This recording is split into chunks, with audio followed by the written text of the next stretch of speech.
அஸ்ஸலாமு அலைக்கும் ரஹ்மத்துல்லாஹ். அல்ஹம்துலில்லாஹ். நாம் நிற்கக்கூடிய இந்த இடம் ஒரு மக்காவினுடைய பொது மையவாடி, மக்பரத்துல் முஅல்லா என்று சொல்வார்கள். நபி ஸல்லல்லாஹு அலைஹி வஸல்லம் சொல்வார்கள், ஃபஸூருஹா, கபர்களுக்கு செல்லுங்கள். துஸஹிது ஃபித் துன்யா, அது உலகத்தினுடைய மோகத்தை குறைக்கும். துஸக்கிரு ஃபில் ஆஹிரா, மறுமையினுடைய சிந்தனையை உங்களுக்கு அதிகமாக்கும் என்று சொன்னார்கள்.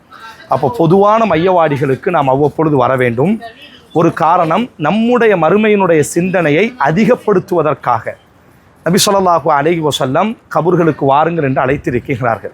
இது மக்காவினுடைய ஒரு பொது மையவாடி. இந்த மையவாடியில் தான், இந்த கபரில் தான் அன்னை ஹதீஜா, நம்முடைய தாய் அன்னை ஹதீஜா ரலியல்லாஹு அன்ஹா, இஸ்லாத்திற்காக முதலில் மரணித்த சுமையா ரலியல்லாஹு அன்ஹா, யாசிர் ரலியல்லாஹு அன்ஹு, ரசூலுல்லாஹ்வுடைய 2 மகன்கள் காசிம், அப்துல்லா, மக்காவினுடைய ஆளுநர் அப்துல்லா பின் ஜுபைர் ரலியல்லாஹு அன்ஹு, அஸ்மா ரலியல்லாஹு, அபூபக்கருடைய மூத்த மகள், எல்லாரும் இந்த கபரில் தான் அடக்கம் செய்யப்பட்டிருக்கிறார்கள். பொதுவாக கபர் எப்படி இருக்க வேண்டும் என்று பாருங்கள். இதுதான் ரசூலுல்லாஹ் காட்டிய வழிமுறை. கபர்களை அலங்கரிப்பதோ, கபர்களுக்கு ஜெண்டா எடுப்பதோ, கபர்களின் மீது போர்வை போத்துவதோ எதுவும் ரசூலுல்லாஹ் காட்டியது அல்ல. இந்த உலகத்தில் மிகச்சிறந்த ரசூலுல்லாவுக்கு பிறகு மிகச்சிறந்த ஒரு இறைநேசர் என்றால் அன்னை ஹதீஜா ரலியல்லாஹு அன்ஹா அவங்க தான். அவங்களுடைய கபரே சாதாரணமாக தான் என்ன செய்கிறது.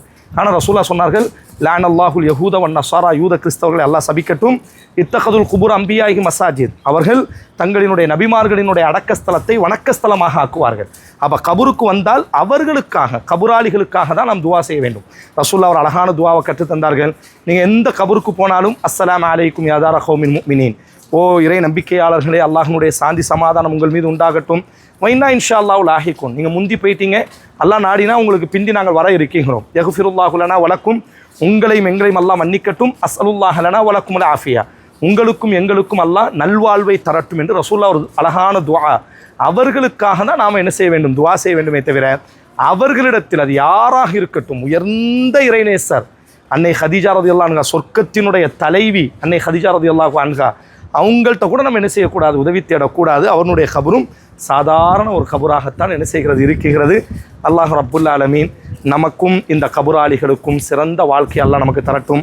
உயர்ந்த நபித்தோழர்களினுடைய கபரை சந்திக்கிறோம். நாளைக்கு மறுமையில் அவர்களோடு சொர்க்கத்தில் இருக்கக்கூடிய சூழலை அல்லாஹ் நம் அனைவருக்கும் நசீபாக்கட்டும்.